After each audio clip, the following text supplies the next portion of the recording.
Okay then. There it is. Official.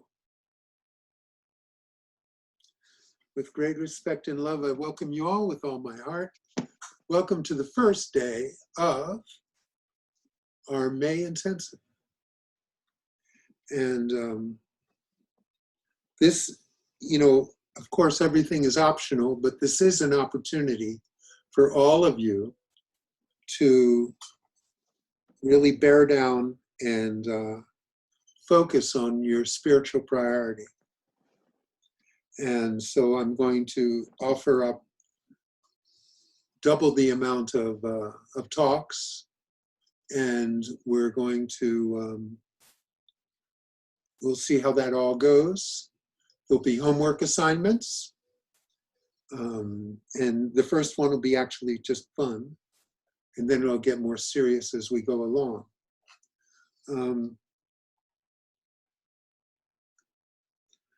Now, one of the things that one day Ramana was asked by a Westerner who came to the ashram. And Ramana, by the way, is right there. That's Ramana. And he's pretty much like a guru's guru. Amazing being, an exception to a lot of rules. In any case, Ramana was asked if he could, in one word, say what his teaching was. And Ramana, in English, because it wasn't his language, but in English, he said, attention.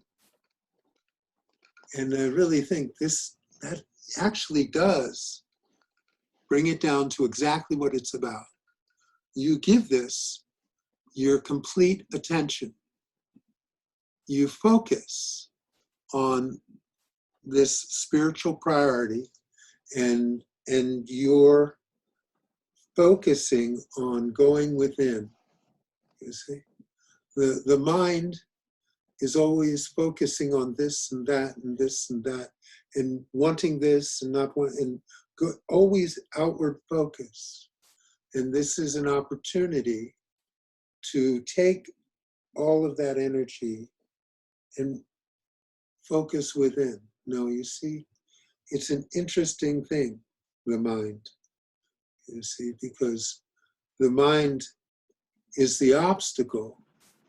And yet, really, when you boil down what is the mind is an illusion. The mind is the thing that keeps this illusion running. It makes it so that you are focused on something that is actually nothing, and your view of everything else is blocked. You want to look at the mind and find out, what is this anyway? Where are these thoughts coming from? What are these thoughts? You see, thoughts are funny things, because we have these thoughts and feelings, and yet they have no substance. Where do they come from? What is it? What is going on here? You see, all this attention is lost into thoughts and feelings, and yet thoughts and feelings are without substance. You cannot hand me a thought. You cannot, there's nothing there. You see, so it's like the smoke and mirrors show. There's really nothing there. You go to the movie theater and there's colors on a screen and there's sounds coming out, but there's nothing there. And you have all these reactions and feelings and things going on that screen, but nothing happened. After the movie, the lights go back on and you leave and there's nothing there. But while the movie was going, you were totally involved. and you forgot about everything else. You forgot about your work, forgot about all the other stuff going on. You just enjoyed the movie. Well, that's what the mind is the projector for this life. It projects all of this happening, and you lose yourself in it, but there's nothing happening. It's just like the movie theater. One day, the lights will come on, all this will be gone, and you'll be back where you started, you see? Now, you don't focus on where you came from. I'll try You to don't join focus it on through my phone, where you came from, where you're we'll going. leave this meeting, period. I What? don't want to spoil others' experiences, period. Who is this? I think they're muted now. Oh, who was that? Kim. So that was Kim, Oh, and she is having great difficulty. She can't hear anything you're saying. So I told her to chat with Mark, but I don't know if she knows how to do that. So anyway, that's what she was talking into the phone to reach me for help using voice technology. That's what happened. oh, okay. Well, hopefully she can get some help. In any case, this isn't meant to be heard by everyone anyway. But so you see, this is an opportunity to put your focus on that which has no beginning and has no end and has no boundaries. That place where you came from, that place where you're going to, this is an opportunity to take full advantage, you see. And if you do that, things will look different. All of this will look different. You know, all of this will go on. It's like, can you imagine, okay, you're going to the movie, right? Now, let's say it's an old-fashioned movie with the projector and everything. There's a guy back there running the projector and changing the reels and doing all this stuff. And it's like, it's just a movie. He's not involved. He's just making sure it runs smoothly. But everyone in the theater is going, wow, okay, and enjoying the movie. But, you know, he's just mechanically going about it. He sees what's on the screen. He makes sure it's okay, you know, like that. That's where you want to be. You see, this involvement in all of it, what it does is it causes this level of personal stress that you get to live with. And for most people,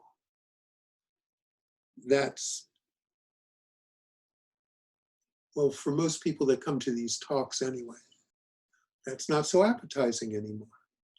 So you want to see if you want to break free from this, then use this time. And I'm telling you, this is a great time. This is perfect. These things that happen in life, these changes, these difficulties are brilliant opportunities for turning within. They're brilliant, they're gifts. All of this is a gift. The difficulties in life are a gift. And what they do is they offer you an opportunity to take it to another level. So you see, when you get to a certain point in your life and you want to move on and you go and push forward, what you're going to get is resistance. The universe always likes things to stay the way they are. And so you move forward. Now, you see, in this way, what's required is that you be a warrior, that you face things and you move through them You don't cower and you're not easily deceived. You move through them. That's what the night writings were about. Being a warrior and facing all of it without deviation and without deception and without falling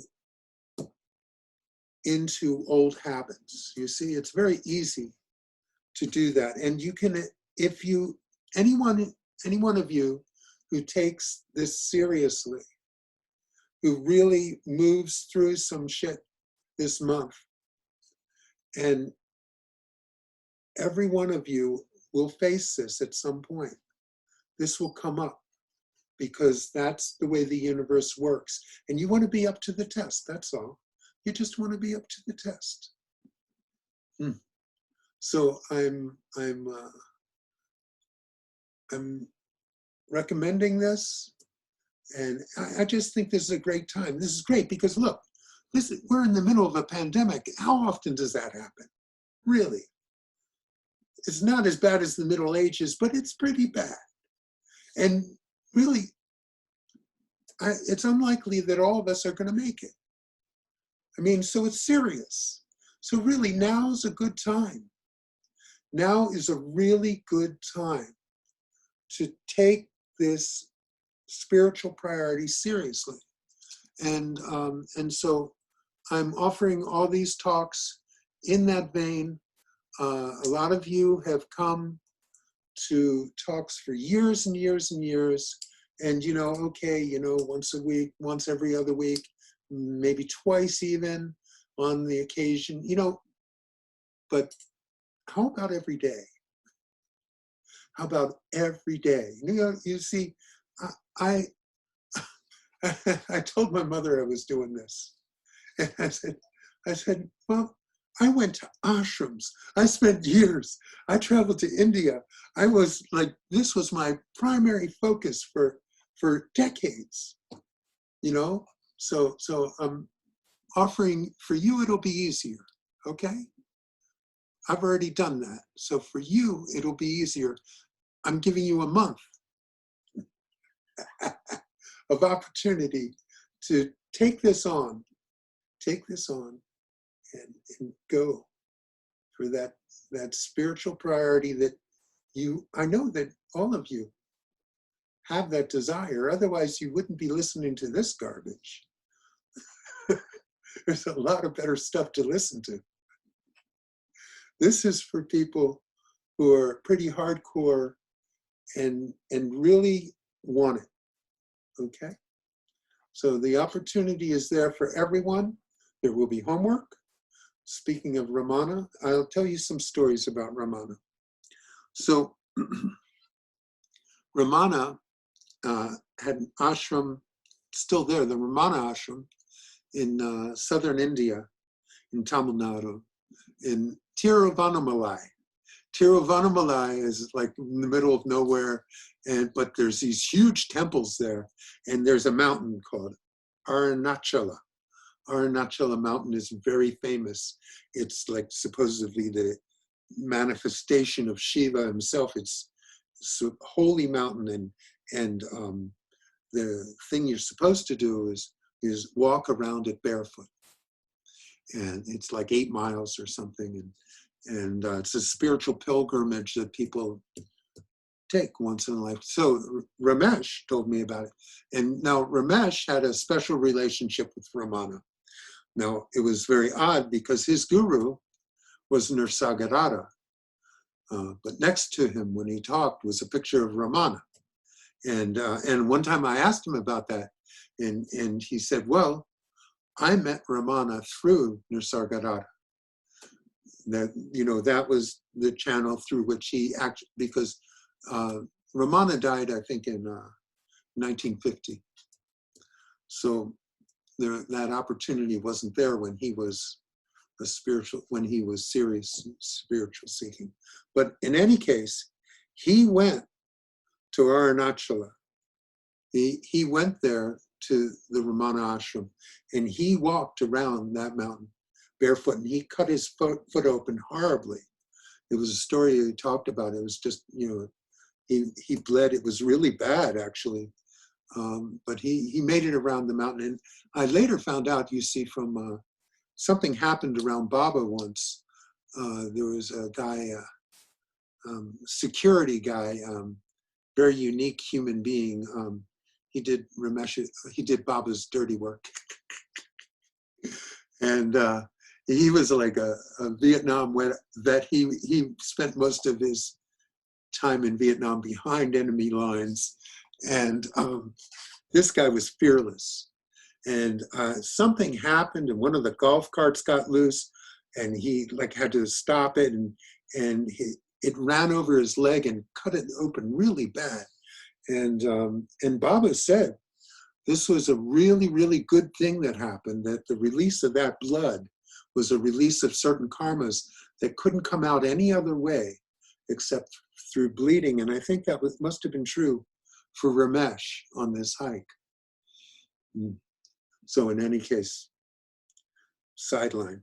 So I was traveling, I was seeing Ramesh, and, I always need to take a break after, 6 weeks or so. So Ramesh's daughter, Jaya, lived in Bangalore, or outside of Bangalore, and that's in the south of India. And I went down to see them, and I spent a couple weeks down there. And he said, look, since you're in the area, you should go to Ramana Ashram. And so I made time for that. And so I just showed up. And I think maybe they said something about writing a letter, let them know you're coming. I didn't do it. I just showed up. And they said, did you write it? I said, no.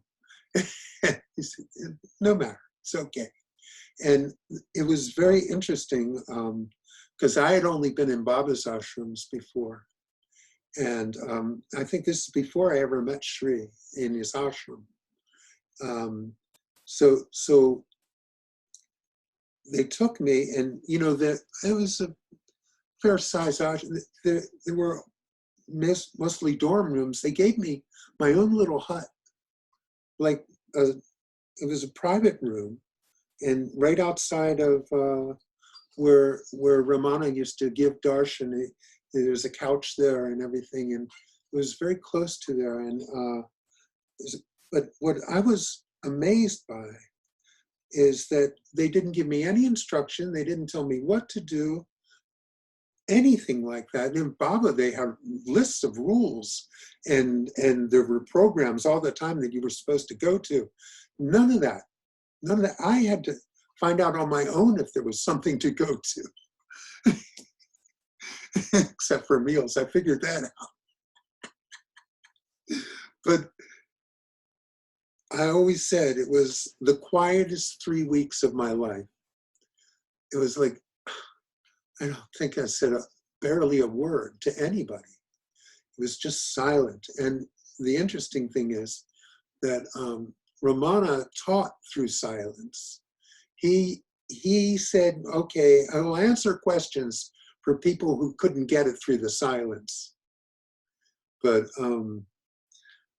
and there are books with a lot of writings from things that Ramana said, but by and large, he didn't talk. In fact, and when they first found it, they thought it was on a vow of silence, but it was just he didn't have anything to say. So it was a great experience. I got to be there. 3 weeks was enough. I was bored after that, but it was very, very quiet. And I'm glad I got to be there. And so I have a real connection with Ramana, and he is really like a guru's guru. He didn't have a spiritual practice before the enlightenment happened. He just had a sense that he was going to die. And he just prepared himself to die, and the enlightenment happened, and that was that. And then he went off, and anyhow, what I'm going to do, the first homework assignment is Mark will send out everyone a link to a video called Ramana Maharshi Yani, and it's a story of his biography and general. So this will be the easy thing to watch. I want everyone to watch it. It's in like a couple hours, and you know, within the week, and get a flavor, because he's right up my alley, right up the alley of what I'm talking about. There won't be contradictions, whereas a lot of teachers have different concepts. His are very, very, very similar, very similar. So I'm recommending that for everyone to watch this week, and next week there'll be something a lot more hardcore. So enjoy this week.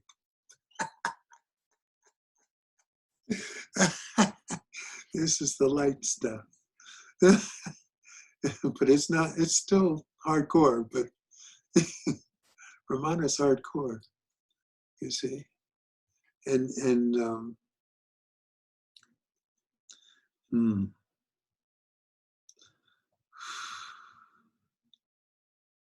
well, In what way is Romano? I mean, we'll watch it, but how do you see it as hardcore? well, you know, really, you know, when you tell someone that nothing they believe is true exists, that's pretty hardcore. You see, when that's what I mean. So it's hardcore like that. Ramana did it in such a sweet, gentle way, but you know, still a silk sledgehammer, right? Because what we're talking about is nothing you think, nothing you believe, nothing you feel is real. None of it has any meaning whatsoever. None of this has any meaning whatsoever. That's pretty hardcore. But I mean, it's really what is true, you see. You have to think about life. If you were to remove yourself from this body and the mind and all of this, what would it be? What would it be, you see? And really, you want to think about this. What would life be if you were to remove yourself from all the physical stuff going on around you? Really, this is just a sophisticated movie going on. What would happen if you left the theater for a while, let the movie go on, and just went out the exit door and checked it out? The movie still go on without you. Just check it out and see. You see, so that's what I want everyone here to try more and more. Now, you see, the difficulty is that you're going to try it. You're going to try it, but the illusion can't do it. The illusion, no way, the illusion is going to know what's real. So the you, the mind, the ego, the body, none of that is going to be able to do it. But if you really understand that none of this is real, if you really get that this is just an illusion, then it will not have the power to grab all of your attention, you see? And if you give this ego, mind, and this world the clear attention, you will see that nothing here has any substance. Your thoughts have no substance. Nothing here has any substance. If you take these walls and you put them under a microscope and you see little atoms going around, you see it's just space. It has no substance. There's nothing there. There's nothing there. This is just an appearance in consciousness, okay? It's nothing solid at all. It appears solid because when you hit it, it seems solid, but you're not solid. So something that's not solid hits something that's not solid. What do they know? So Ramana has words for you in this that bring it right to the point. Okay? I have words for you in this that hopefully bring it right to the point. Take all of the things that you can that remind you of what is and what isn't. Take those things and remind yourself. Whatever it takes to remind yourself, write yourself notes, watch certain videos, read certain books, whatever it is that reminds you that this is not real. Okay, because we forget. You see, it's so easy to forget. You go in the movie, it's you like to forget, you enjoy it. You enjoy the movie. You don't think, oh, well, there's just colors on a screen, voices coming out of speakers. None of this is real, because then you wouldn't enjoy the movie, right? So you're enjoying this life and you are choosing to forget. You're imagining that all of this is real. Your imagination is very good because none of this is real. You see?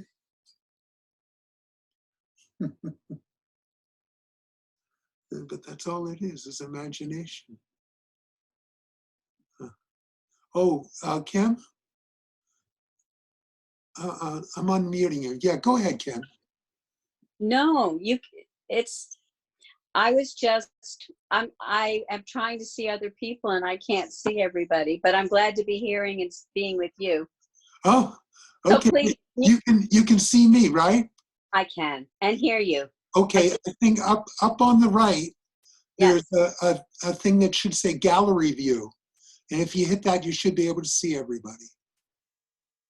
It's different on my phone and I haven't found gallery view, but it's okay. I can see you and hear you on the phone. All righty. Well, Thank you you. can speak up anytime you will. Yeah, on the phone, you'll just see whoever's speaking. You only see one other person at a time. It doesn't give you the gallery view on the phone. Exactly. Thank you. Yeah. All righty. Hey, look at that. I did it myself. Good.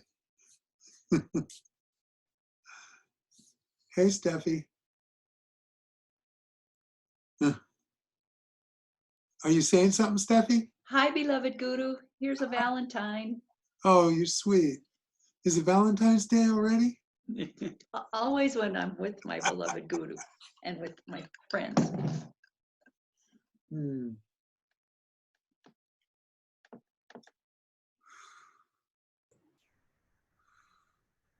Hello. Yes. Suicide. So Yeah. it's like ego suicide versus the body suicide. I mean, that's the word that came to my head was he's asking me to sort of kill myself. Well, that was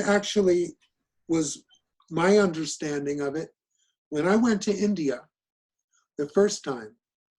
You know, in America, Baba was like Santa Claus. He was like the happy guru, giving. And, you know, it was so wonderful. It was like bliss, bliss, bliss, love, love, love. You go to India and he's like, I got you now.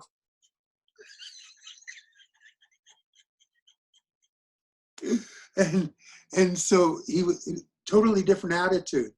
He was kind of like a real person. It was like, and, you know, deal with it. You're here. Now you got to do the hard work. And I listened to his talks very carefully. And what I heard was that this sadhana, this spiritual practice, was like committing suicide while remaining in the body. My friends didn't hear that, but that's what I heard. And actually, that's correct, you see. That is correct, but you see, all that's happening is the part that dies is the part that isn't you, you see. So you're relinquishing, you're surrendering that which you have falsely identified with. Does that make sense? Yes, but once I go down this road, sometimes I think I might fall into the, you know, the part that says, I give up, I'm out of here. So there may be a little um, that would just be more me, wouldn't it? about even going there because like what's it all about? Well, you see, look at it as surrender and as a free fall, not as something that you are doing to yourself, you see? Because that's just more me. So take it as a surrender that you're offering up that which is not, that you don't want anymore, you see? And let the chips fall where they may. The truth is that, like I said, you've got to be a warrior. You've got to have that mentality that you're willing to face whatever, that you're willing to face the fear. I mean, what do you think the ego is going to feel about giving up its illusion of control? It thinks it has control, you see?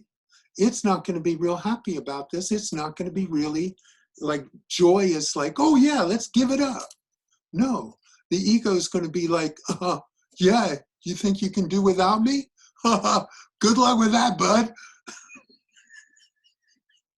The ego is going to fight you, you see? And so the ego will come up with doubts and fears, which you're expressing now. That's what the ego does, to control, to keep that notion of control, to keep you in its embrace, you see, to keep your attention. So you more and more need to simply face the fear, okay? And you have to not be deceived. So in other words, don't be deceived by following the ego down its path, you see? Catch it, see it for what it is. If it's the ego just enforcing its position as being in charge, then just see it for what it is and go, well, maybe not today. Maybe not today, let's see. You know, you have to have, there's this thing called faith and trust. And, you know, you have to, it's a free fall. Ultimately, it's a free fall. Ultimately, that's what it is. It's like, and you don't know how it's going to go. And if you did know how it was going to go, then it wouldn't be what I'm talking about. It would still be ego. Ego knows. Ego's the only one who knows what's going on. Ego's the only one that thinks he's in control. Ego. It's always the ego thinks that. The ego thinks it's in control. The ego thinks it's out of control. Nothing has anything to do with control. None of it. There's no such thing. There's no such thing as control. This whole notion here, you have this whole thing set up, this whole lifetime, which you think is something, you know, you go to sleep at night and you have a dream and all these things happen and all these events and you think that's happening at that moment. The mind is totally engrossed in it and believes it. The mind is a sucker. The mind believes all kinds of garbage that isn't true. So more and more, see the mind for what it is. All it is a projector. And it is projecting a whole lifetime right before your eyes. And it's rolling down frame after frame, reel after reel, and you're just dove into the movie and going, yes, this is it. This is it. But this is not it. This is not it. All this is a movie. It's just longer than the 1.5 hour movie. It's a little longer. That's all. It's longer than the dream you had last night. But all it is the same deal. And it's probably better, better quality, good technical quality dream. Good enough to fool a mind. But, minds are easy to fool. I mean, look at all the people who love Trump. Minds are very easy to fool. So don't worry about it. Just watch it. Just watch it and know that your whole life is simply being watched. And everything is simply being watched and embraced and held. Really, all there is right now is complete and utter acceptance. And that's all that's going on. Just a sense of peace with everything, complete peace with everything. The mind's not at peace because the mind is picking and choosing and discriminating and saying this is this and this is that.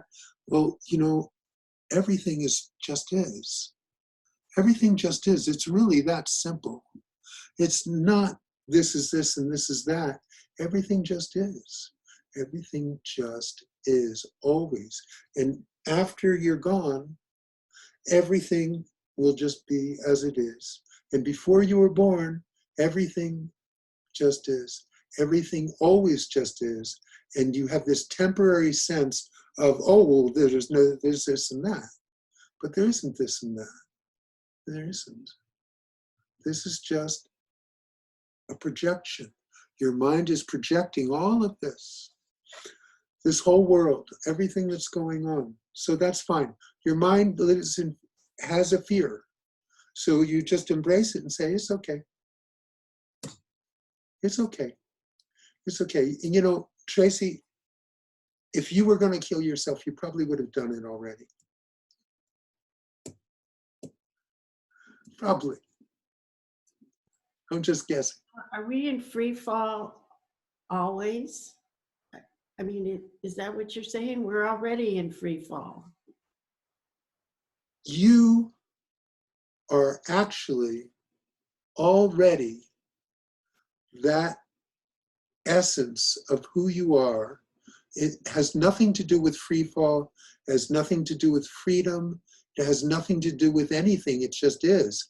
Everything just is. Now you, as an individual, perceive it as being this way and that way, free fall or control or love or this or that or because that's how minds are. Minds are always interpreting everything, but everything just is so big that you could not possibly understand it. It's not something that you can hold in a concept, you see, so it cannot be understood. So that's all right. That's all right. And I'll sit here and I'll talk and talk and talk.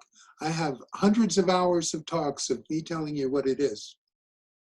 But I also mention a lot of times it's all bullshit, what I'm talking about, because nothing that I say is true, and everything just is, and it's beyond anything you can understand. But hopefully, something that I say acts as a pointer and can point to what I'm talking about, what it is, you see?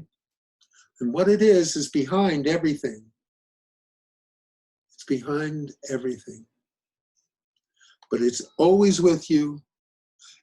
Nothing can exist without it. It's like a movie trying to exist without a screen to project it on. It's always there. It has to be there. Nothing can exist without it. So it's okay.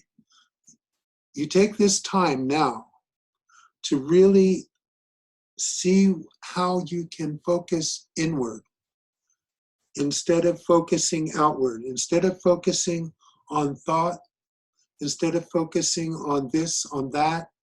Just let yourself be quiet. Let yourself be quiet and be with what is, you see? And see, and I'll give you tools for this. There'll be some videos, there'll be, but the tools are different for everybody, you see? Everybody has a different way. But what I do recommend for everyone is what we've been talking about now for months, which is you take 10 minutes out of every hour to Simply focus on that. Whatever it is for you, that stillness, God, you can say, peace, love, it doesn't matter. Whatever it is for you, focus on that 10 minutes out of every hour.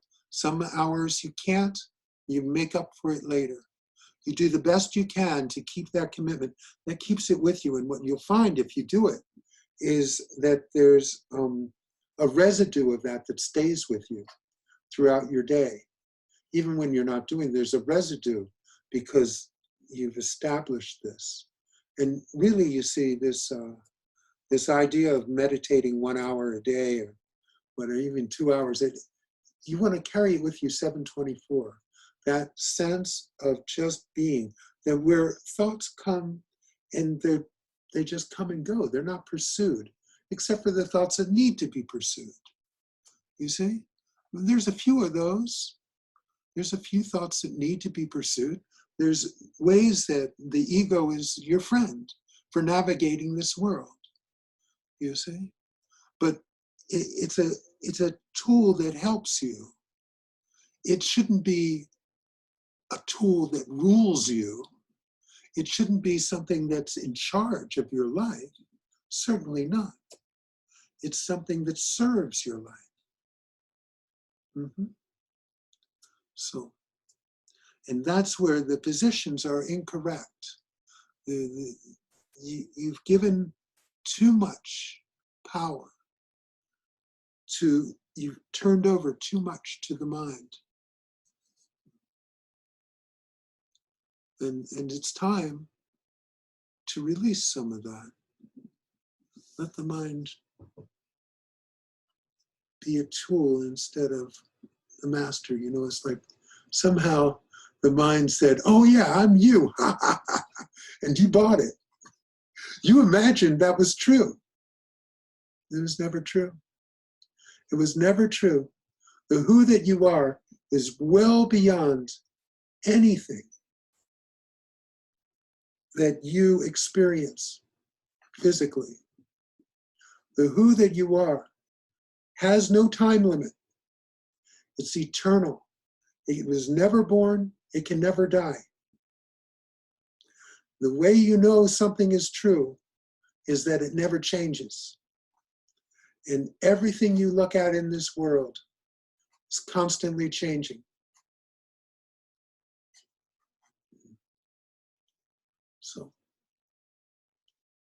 So don't be deceived. It is a very good quality virtual reality, but it's nothing more than that. And when you take off your virtual reality helmet, this body, then you see. It's just a virtual reality. And it'd be nice if you could get that while you're here, you see? Because if you get that while you're here, you will actually be able to function in this world with a sense of peace, always with you.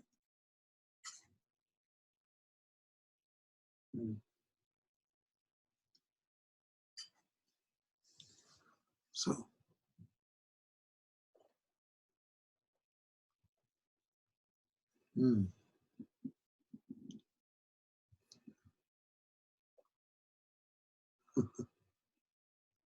Yes.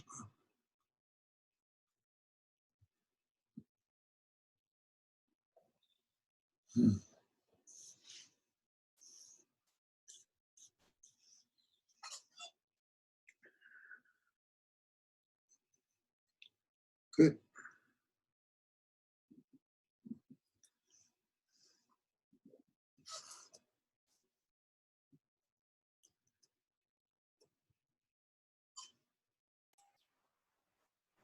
Okay. Yes. Sometimes in the 10 minutes, I'll be looking at the clouds or just being peaceful with a flower or the kitties. Does that qualify? Because my mind wants to have almost two things, to think of out and in at the same time, but still being peaceful. Does that qualify for looking within when really I'm just spacing with the clouds. However you do it qualifies, okay? There's no perfect way to do it because you're doing it. So it doesn't matter. You do whatever works for you. Ultimately, what you want to have is less personal involvement in whatever is going on. So you're just being with something as best you can, just being with it without judging and evaluating, without putting a lot of, energy out. Just being with it and feeling within what it is, you see? So fine, whatever brings that sense of stillness to you is fine, okay? There's all different ways. So there's no wrong way to do this. There's different ways to do this, and it's different for different people, what would be appropriate. And you just use good discrimination and know when you're in the ego's little trap for you, because the ego wants to be in charge of everything. It's like a cat that wants your attention.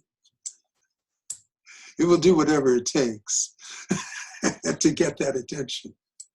So it's like that. Those are little egos you have walking, little furry egos. A little more blatant, a little more simple, but still. So.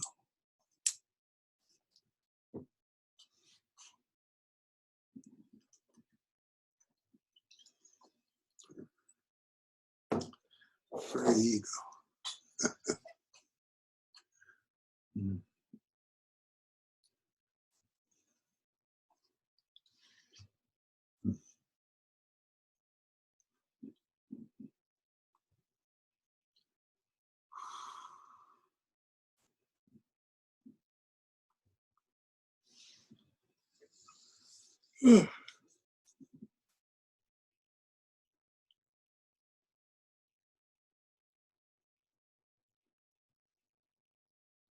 So Ananta, I almost feel like I'm kind of brainwashing myself, my mind, which is a good thing. So I changed things up for since Tracy mentioned her ways.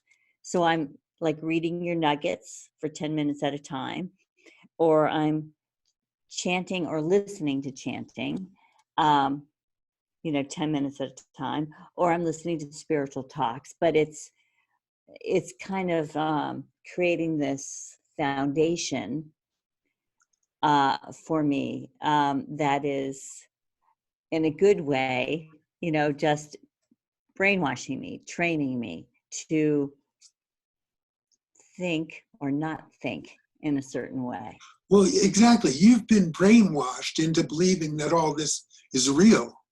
I mean, right from childhood, you've been brainwashed. You see? So what you're doing is undoing it. What do they call that when you're in a cult and they try and get you out? Deprogramming. Yeah, you're deprogramming.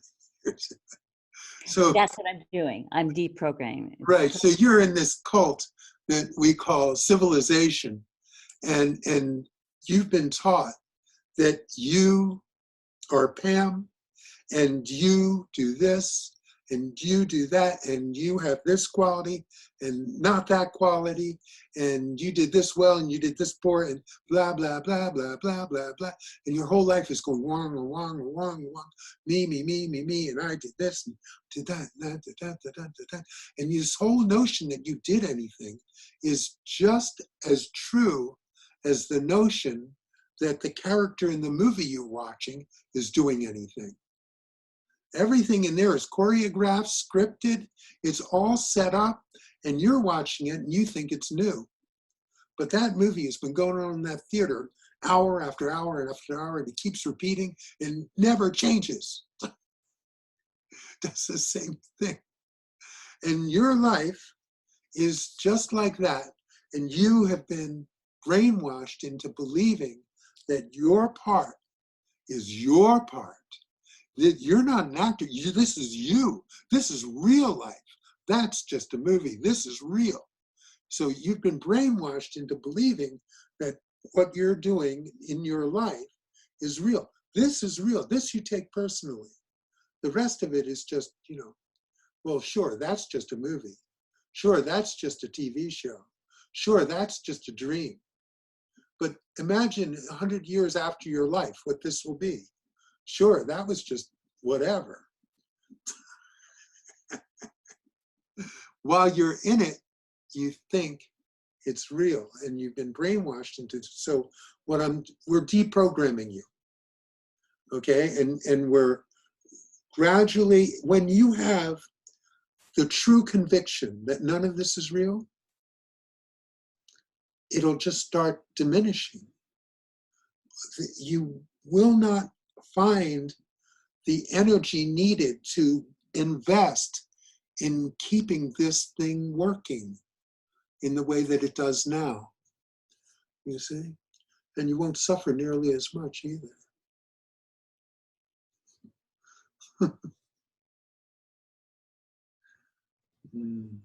Thank you. Oh, sure. Thank you for the questions. The questions are good. They keep the talking going. We could be like Ramana and just sit silently. You're up to it. Then, the same token, Nisargadatta, Ramesh's guru, he was like, what are the questions? Give me your question. Ramesh too, he was the same lineage, He didn't say it in that way. What he would do is he would just start talking to someone in the group. Oh, where are you from? What brought you here? This and that. And then get them to bring something out. I'm not as gregarious as he is. I think Nityananda was also, I can't remember. I think I heard that he was also quiet, Nityananda. Is that true? Baba's Nityananda? Yes, mostly. But he would talk if he was asked. But you see, he was like same as Ramana, the same caliber, enlightened like in his early teenage years, and was an old pro. And basically people would just be in his presence, and they would know what it was.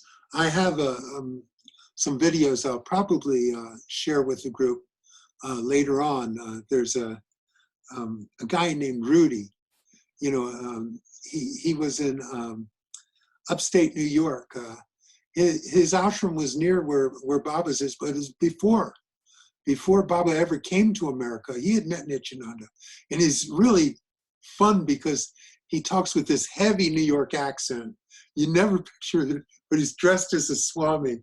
And how he met Nityananda, this big, huge, fat black man wearing a diaper, who he never ever expected, but it was like, whoa, it was blown away.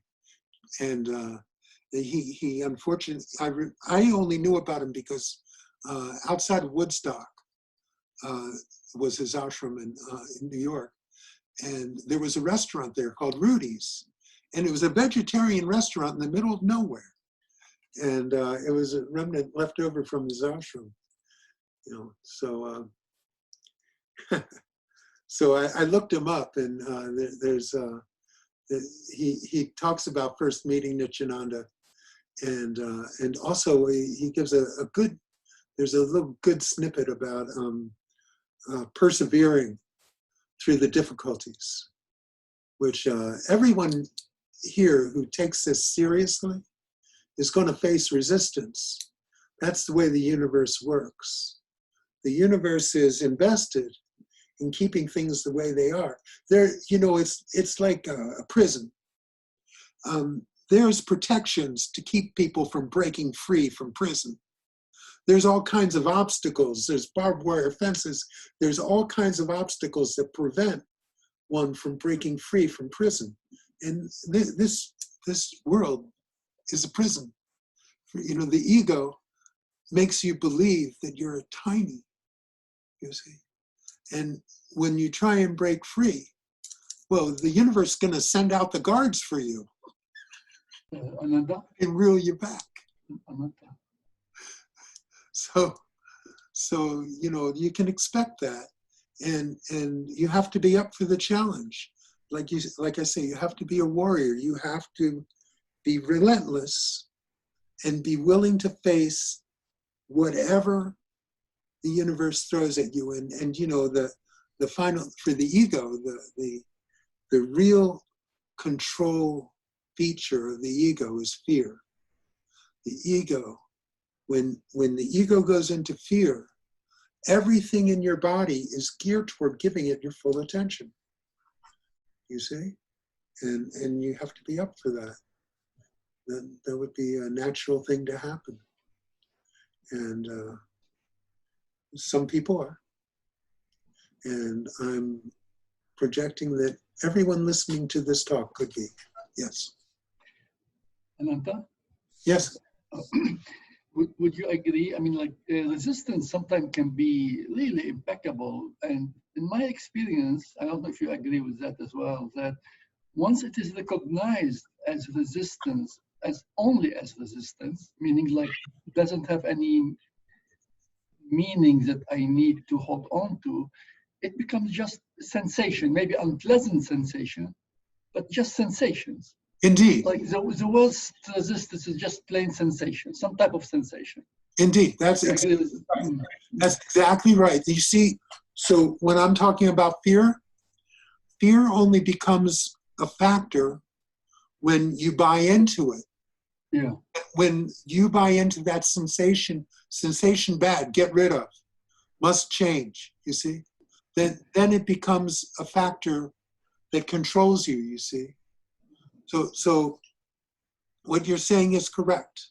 You know, it's the example that I give of being in the dentist without having Novocaine and just accepting the sensation, you see? Yeah.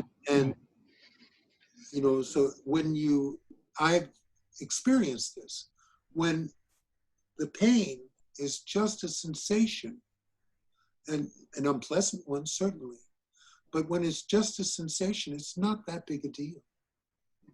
And it's easier. Well, less of a deal. Some pain is really big, but less of a deal. I give you that much. And you know, root canal, I'll take the Novocaine. I've done it once without, but that was enough. And it was too hard on the antidollar. But by the way, just share that with you. I was at an Kundalini ashram a while ago, and with the student of Rudy, the one who inherited Rudy's transmission, so to speak, Swami Chidananda. And he used to tell us about Rudy that he used to provoke resistance by making people work very, very hard.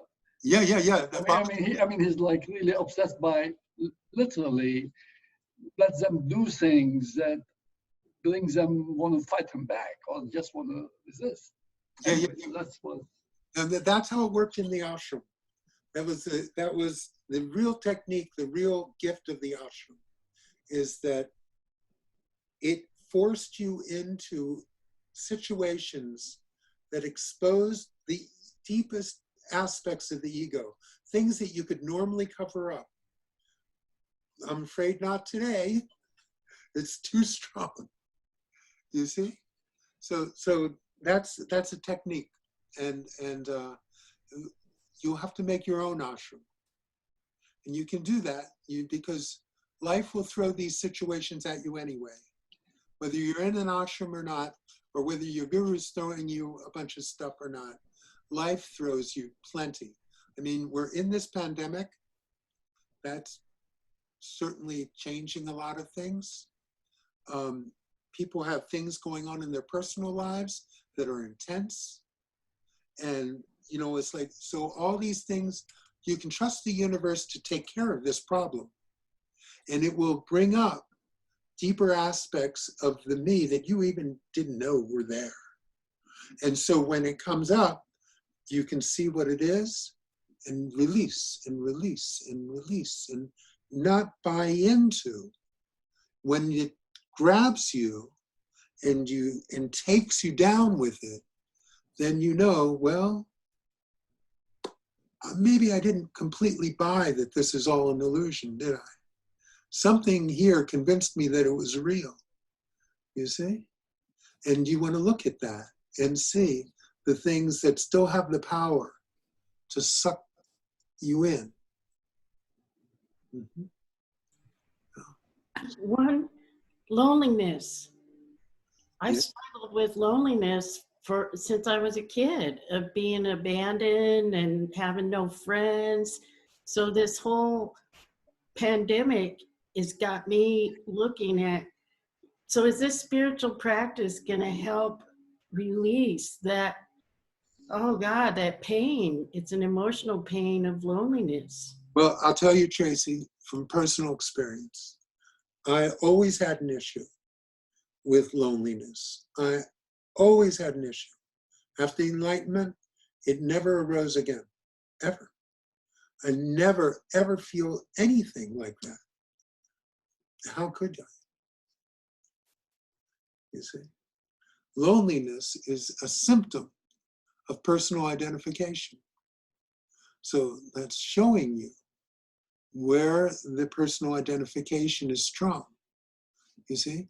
It shows you, it reveals itself to you. And you can just love that loneliness, you see? Really, if you just accepted that loneliness 100%, it would never, ever be a problem for you again. It's only a problem because you don't like that sensation, you see? Well, I can't hear you. I'm not shameful of sharing my vulnerabilities, but I sure see a lot of them. You know, one comes up and the next one goes away. Another one comes up and it's like, it's a constant flow of. Well, all it is your ego is revealing itself to you. That's a real gift, you see? Some people are so deep under the layers of the onion that they don't get that gift. You've been coming to the talks for a lot of years. A lot of things are coming up, higher surfaces of the onion. It's coming up and it's gifting you with its presence. So you don't go through life in the darkness, you see? The thing is, most people, including spiritual seekers, are, they're in the darkness. They're sleeping. They're sleeping through life. Okay? You cannot fully accept that which you don't know. Right? So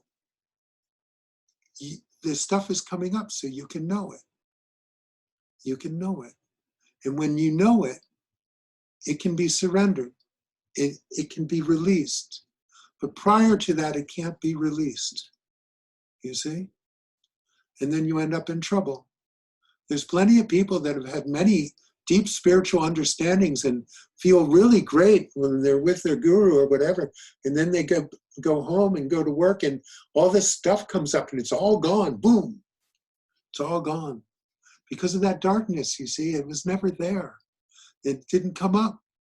That's why the ashram was so good for me, because it forced all this stuff to the surface, And I was like you, a lot of layers, a lot of stuff, a lot of different aspects of junk.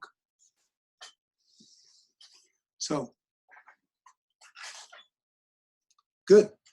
It's a good thing. Take it as a good thing, and I'm glad.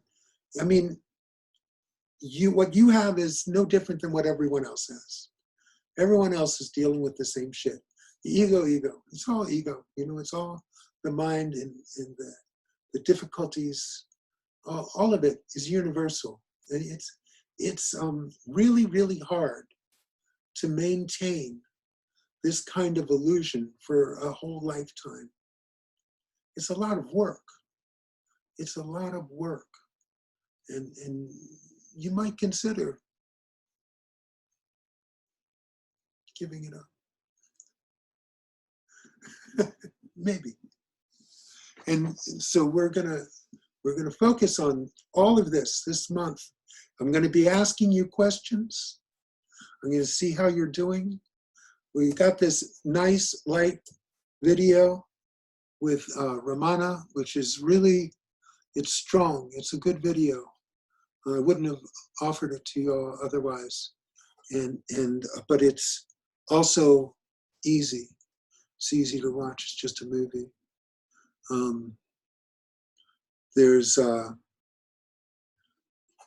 But the work itself requires you to really be diligent, persistent, consistent. Stay with the process.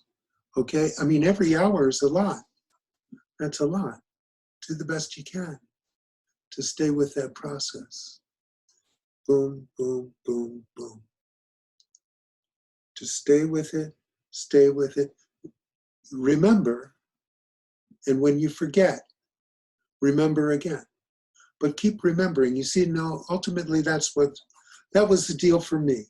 Because I had a sense, after hanging out with my gurus so much, I had a sense of what it was, what it felt like, what it was beyond words that my gurus were talking about. I knew what it was, and I knew what it wasn't. And I kept this commitment to try to remember what it was, to remember and to bring that into my life, and remember and remember and remember. You see, so that's what you want to do. You want to live in remembering as much as possible, unless you forget. And when you forget, just remember again. Because you see, it's the mind's nature. The mind moves all around. It forgets. It's the habit too. You've been brainwashed. You've been tricked into believing all of this is real. This is an imaginary life. It's an imaginary world. In 1,000 years, what will this world mean? Will anyone even remember any of it? I don't think so.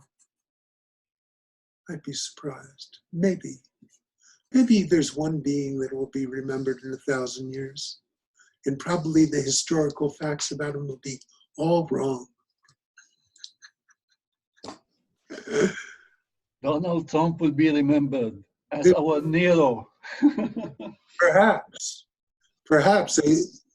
That's provided the United States will be remembered.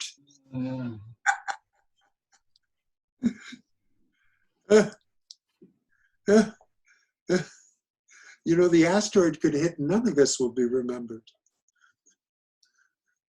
There were societies and civilizations 12,000 years ago. No one remembers. There's that one site at Tebi or something in Turkey they found. It's 12,000 years old.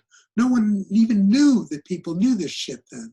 And there was all this heavy, really exotic construction and stuff going on. And it's like, who knew? No one knows anything about that society. All of this is just a temporary phenomena. And the main thing is to remember that the who that you are is not temporary at all. It's eternal. And it is not limited at all. It's universal. And the who that you are, the who that I am, the who that everyone is the same, identical, one and the same. So it's a nice place to visit. I recommend it. And when you really experience that sense of oneness, what would be the attraction to going back to that sense of me? Where would the attraction be? It'd be like,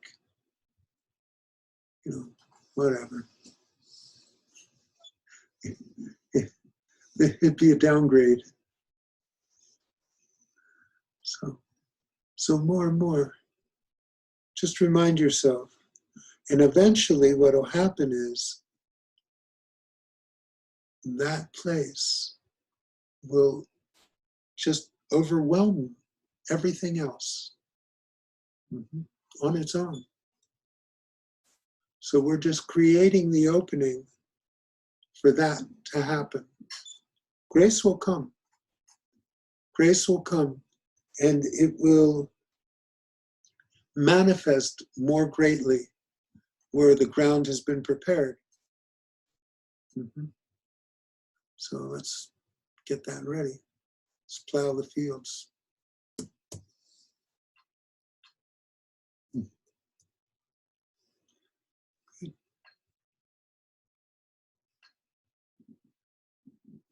I'll just go around the room here. Look at that.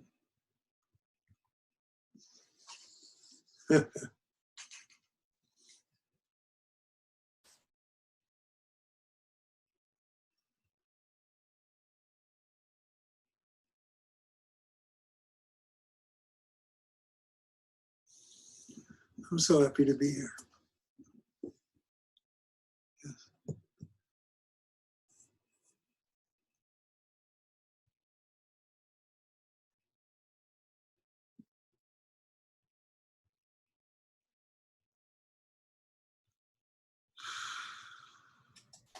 Did Ramesh and Shree get demoted?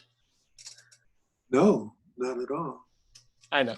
I just don't see their pictures. Well, there's only so much room behind me. They're in front of me. Okay. I'll turn around the computer. I love that. I love that picture of Ramana. Yeah, I do too. I do. I have another one over here too. I have a whole puja here. I think Waleed has the same picture in behind him. Yes, he does. He does.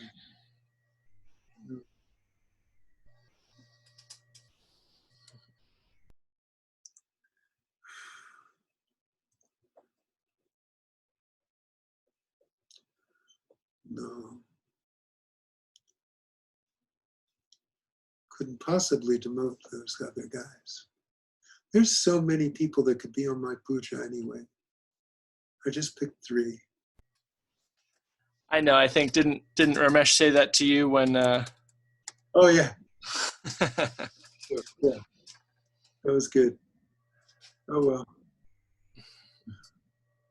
Oh, you know that he said that was his guru, his true guru was Ramana, so he's there.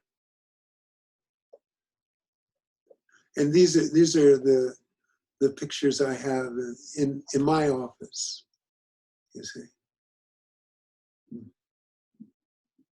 We have more coming. I'm getting them framed. So see where I can fit them. But then I have to get rid of the plants, you see. Put them up there. It's the only space for them. Yeah.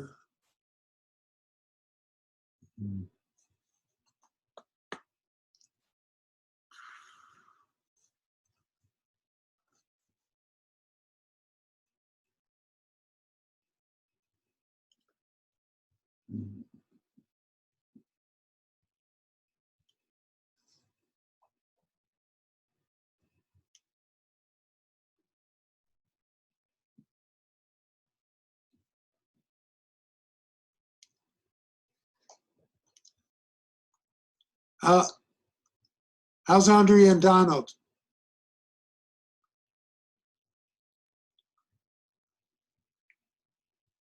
Are you there? Maybe they can't communicate. I unmuted. Oh well. Maybe they went to sleep.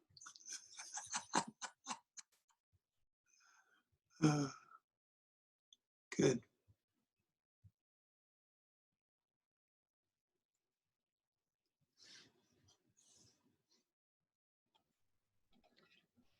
Ananta, Yes. daydreaming is a hell of a challenge. Daydreaming. What is? Daydreaming? Can you hear me well? Am I clear? Yeah, I got it. You hear me? Yeah. So it's kind of and very. I find it challenging and interesting because the moment I try to observe it, it's no longer daydreaming. Okay, but it can steal the moment. It can steal. I mean, any activity. It's like the mind goes, and it's all garbage for the most part. I mean, for the most part, it's just some kind of rumination on something or the other. But anyway. I don't know what I want to say about that. If you have anything to say about it, it'd be wonderful. Yeah, thanks. I can say something about it. One sec.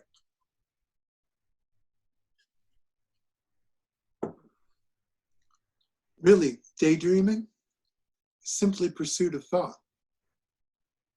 You see, so you have a thought, and then you pursue it, and you go, well, what if that, da, da, da, da, da, da, and then you enjoy that little ride, you see? And, but what you're doing is you're indulging as if these thoughts, these feelings, all of this is real, and you're participating in it as if it were you. I hear you, and I know it's just that the habit of it is so. Sometimes that's what I'm saying is it's so powerful. While I know I'm divested, well, not totally divested, as you said. There's some truth. Some pleasure comes out of daydreaming. Okay, I'm not saying it's, but not enough for me to vote for it. You know, but it seems to yank me through with my best effort at times. You know? It's all right. It's all right, Walid. All that has to do, all that has to happen, when you forget, you see, forgetfulness is the state, the normal state of mind of being involved in this world. You forget what's true. And you just dive into this imaginary circumstance, okay? That's all. And so when you forget, you remind yourself. It's not a problem, and you recognize it for what it is. You recognize the daydreaming for involvement in thought. So in other words, you have a thought. Oh, give me a thought that you have, that you daydream about. It could be what I said to somebody yesterday and what they said back, and it could be something going on. I mean, and then something interesting, more interesting. Either I don't like or something I like. Okay. So and then it kind of spins around into something else. And before I know it, let's say I'm washing dishes or I'm doing, even researching something, and it kind of takes energy. It takes peace away. Yeah, indeed it would. Indeed it would, because you're in pursuit and involvement with that which isn't real. Involvement as if it were real. Personally involved, like this is you thinking about this. You see? So it's draining. And of course it's draining. No. So, Ramesh told this story about the difference between a yogi and a bogey. And for a normal person, a bogey, a thought arises and it's pursued. So the thought is, oh, I wish I had said such and such to so-and-so. And then you go, oh, well, I would have said, oh, that would have been much better. And you go down the line. Okay? A yogi has the same exact thought. Oh, I wish I had said so-and-so, such and such to so-and-so. And it stops right there. Nothing happens from there. It doesn't get pursued. You see? None of the other sequence goes on, and all there is silence. So just like when you're meditating and a thought arises, and you don't pursue it, it just arises and subsides, rises and subsides. That's the normal state of a yogi. The normal state of a bogi, of a normal person, is the thought arises and it's pursued. Then there's all these other thoughts, and then you have all these feelings. Then there's a whole village of thoughts, and then there's all these possibilities. And then, well, you got to call up someone now because you got to straighten this out because of all this, whatever. And, or you don't feel good about it, blah, blah, blah. And so-and-so really sucks now. Whatever it is that is caused by pursuit of thought. You see, a whole world that doesn't exist has been built upon through pursuit of thought. So when you catch yourself, here when, it can happen occasionally, you just see a thought and you go, oh, look at that. There's involvement. You know what happens when you see involvement? It just stops. It's like smoke and mirrors, you see? Because these are just thoughts, they're nothing. They're really nothing. What is a thought? A thought is nothing. You can't show me a thought. You can't hand me a thought. You can speak a thought, but it's nothing. There's nothing to it. There's no substance there. There's no there at all. And you've made it into something when it's nothing. And what does the thought mean that you had, the little daydream that you had 10 years ago? It's nothing.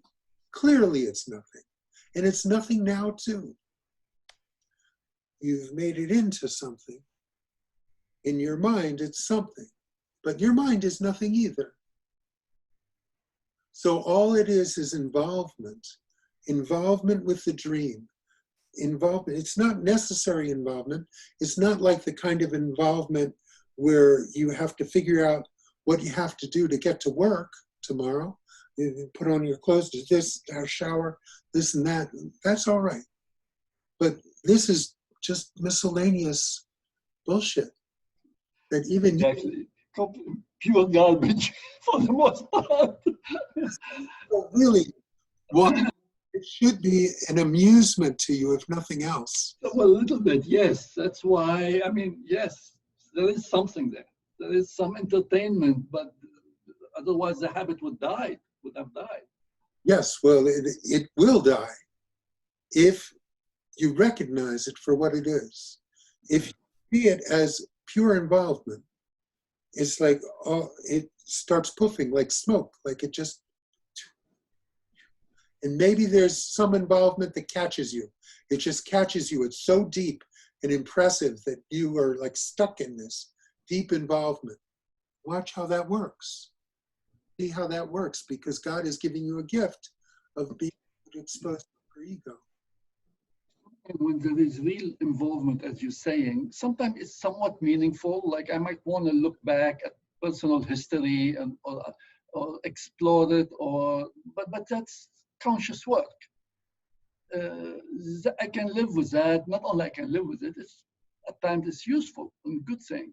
It's just that when it seems to, it's almost like a dream, but during the waking time, and the fuel is leaking somehow. Anyway, but I hear you. I'm with you. Like once I wake up from it, it's like, oh, it's like my mind is going. It's like it's garbage. Where am I going? It can stop. Of course, it stops. It's just that it comes back, of course. No, that's all right. Look, Yeah. You've had conditioning, more than half a century of conditioning. Okay, that's a long time. So yeah, it's going to keep coming up. And it's the nature of it. Okay, and like I said, the deeper you go, the more resistance you have to face. So you make the commitment. You have this time, this intensive time. Make the commitment to face all of this and to more diligently apply remembering. remembering who you are. Give it your full attention, you see? And it's the habit to lose your attention on this and just go into forgetfulness. That's the habit. It's a good time to remember. And when you forget, just remember again. Keep remembering. You'll get really good at it. And what will happen is, when you forget, you'll remember so quickly, you won't even notice that you forgot.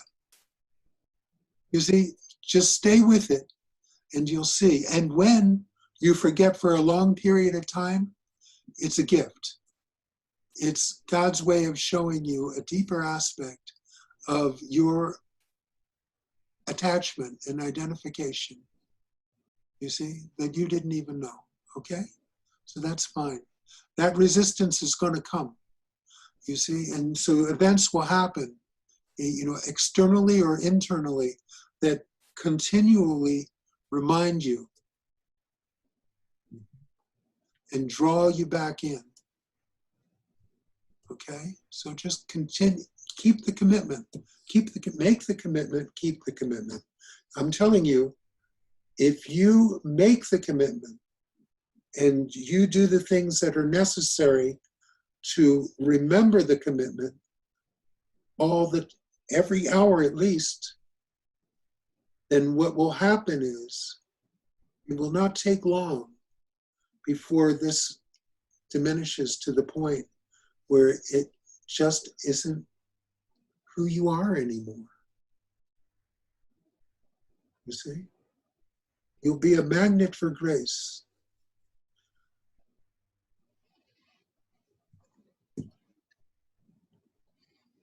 It's true for everybody.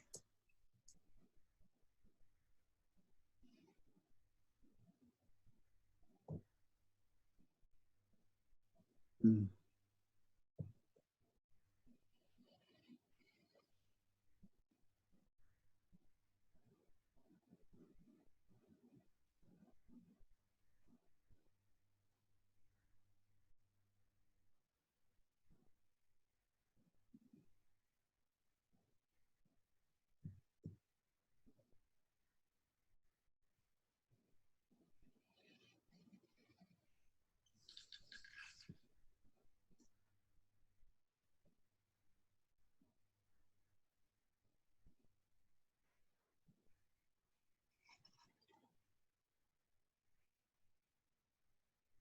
Hello, Ananta? Yeah. Oh, hi, this is Lanny. Hey, good. Lanny. Hey, I'm hearing an echo here.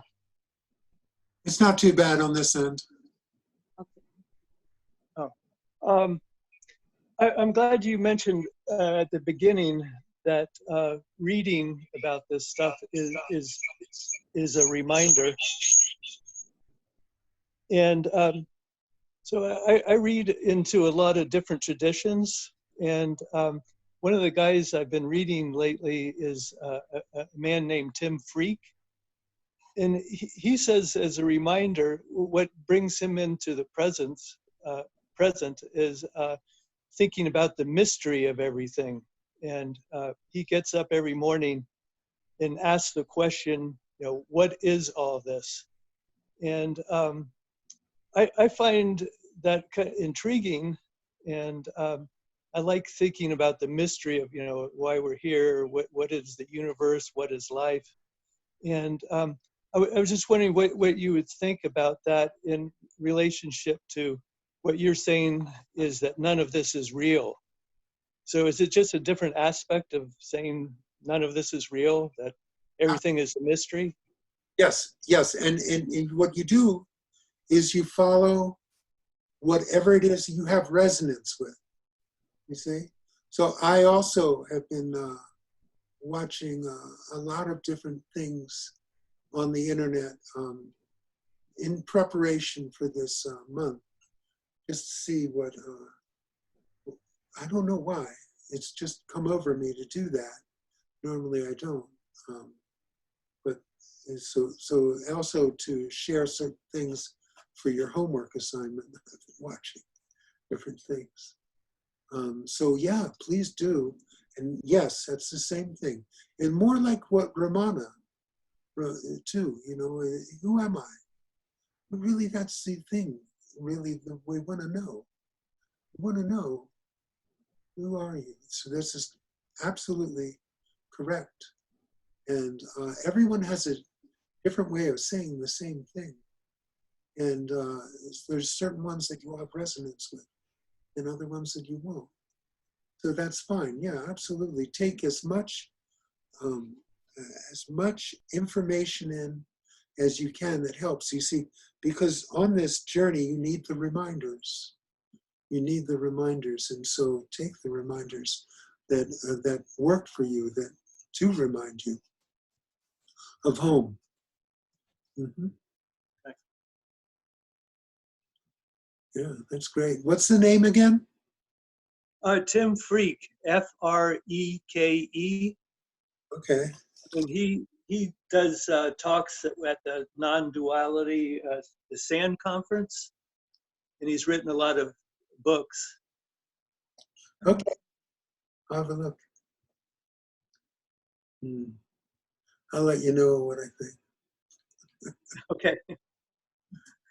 I like the name though, Freak. Yeah.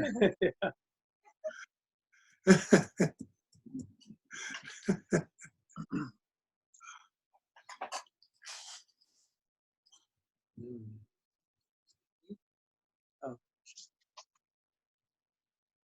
Let's see. Just go down here. Oh, my finger's not working. And there's the mute. Oh, I'm muted. Must have put it.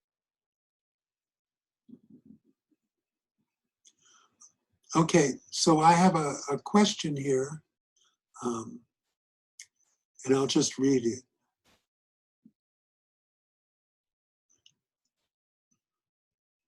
If grace is going to happen, do we just wait for it, or do we create it by our spiritual practices, or is it both? I think grace is not grace if it's in your hands. You see, grace comes from outside. So it's not something that you can create, but it is something that you can prepare for, you see. So I remember Ramesh. Okay, so Ramesh this was in the early, I knew him very early. Okay, I saw him at the second talk he ever gave. And it was in the early days, someone who came to the talks had another guru in a town, you know, maybe 100 miles from Bombay. And he invited Ramesh to come. And Ramesh, he went. And this guy was just totally different than Nisargadatta. He was just love. And Ramesh took it all in, and he was so affected by it. And he wrote a note to the guru after. He said, "Thank you for nurturing the soil, the seed that Ramana had planted, that Nisargadatta had planted." You see? So it was like a necessary ingredient for his enlightenment. It came because the ground was prepared. Everything was set for him. And all that needed to happen was to come into that energy, and it totally made it deepen everything for him. Okay? And so what you do, what I'm helping bring into your being is you already, all of you, have the seed within you. And now you want to nurture the soil, have it so that it can bear fruit, so that it can take root and grow. Okay? Okay, so like I hung out with my gurus and I knew exactly what that felt like, what it was they were talking about. I knew it. I recognized what it was. You see? So I knew when I was off and I knew when I was on because I could recognize it. Even without them in front of me, I could recognize it. And I could recognize when it was me pretending. I could catch it, you see, because I knew what it felt like. I knew the difference. So now you're just doing your spiritual practices. And what you're doing is creating the space through which grace can take root in you. People have moments of grace all the time. I call them free samples. People have free samples. They have this experience of this oneness that just totally fills them.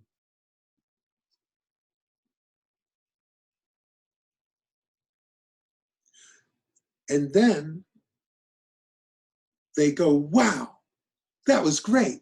And it's gone. Now it's a memory. Now it's a memory. Because the mind was still thinking it was in charge. And so in that light, it went and took that sense of being, that sense of awesome sense of oneness. You see, during that time, there was no mind. Everything was still. So then the mind activated, took it away. When you've prepared the ground, the mind can try and take it away all at once. And you know what? No one's going to care. No one's going to care. No one's going to give it enough attention that it'll work. And then that stillness, that sense of oneness that came in a moment of grace will stay with you. They won't leave. I mean, really, it's never left you now. The only thing that's preventing you from knowing this is your attachment to the me, is your identification with its dream character. I'm telling you, the moment the me is gone, you'll be at one with all of this. And you will know exactly, it'll be all there is. That'll happen soon enough. But if you're like me and impatient, you can make it happen sooner. Grace will come. Grace will come. It's like this, you know. If you're playing poker and you're hoping for one day you'll get a royal flush, well, eventually you will if you keep playing poker. So if you keep doing this, eventually that moment of ultimate grace will come. Mission accomplished. Okay, so don't be confused. You cannot really, if you have a hand in making grace come, it's not grace. It's just more you. So, but the spiritual practices and these practices that I'm talking about, they'll clear the path so that when that grace comes, it won't be a temporary phenomenon. It'll change everything forever. So,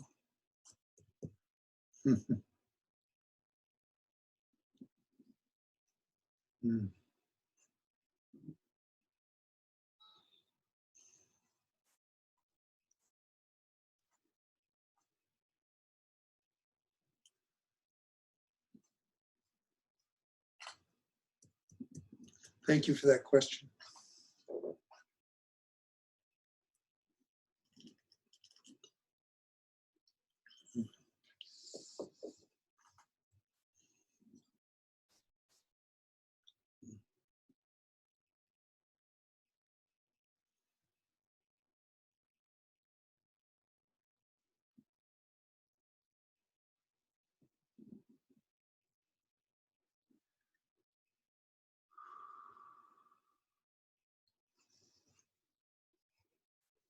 Anybody else have a question?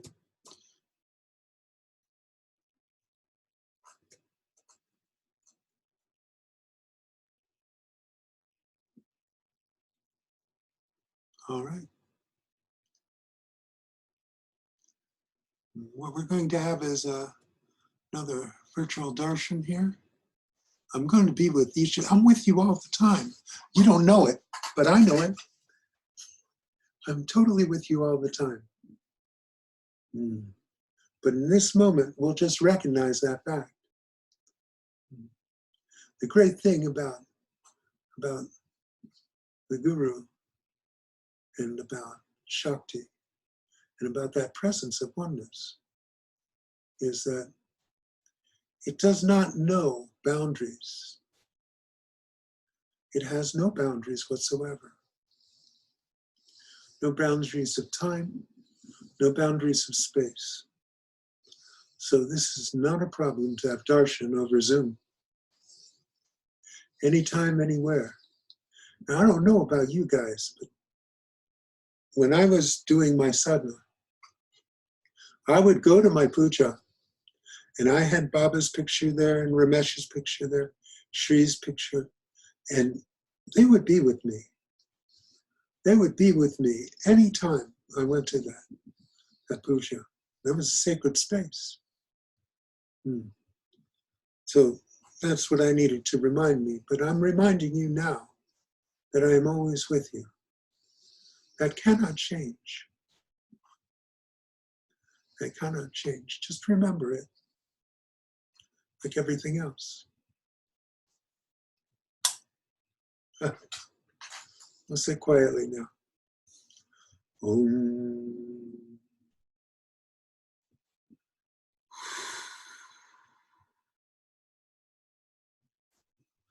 Let me change my view here.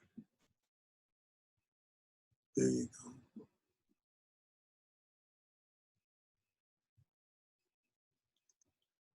There you go.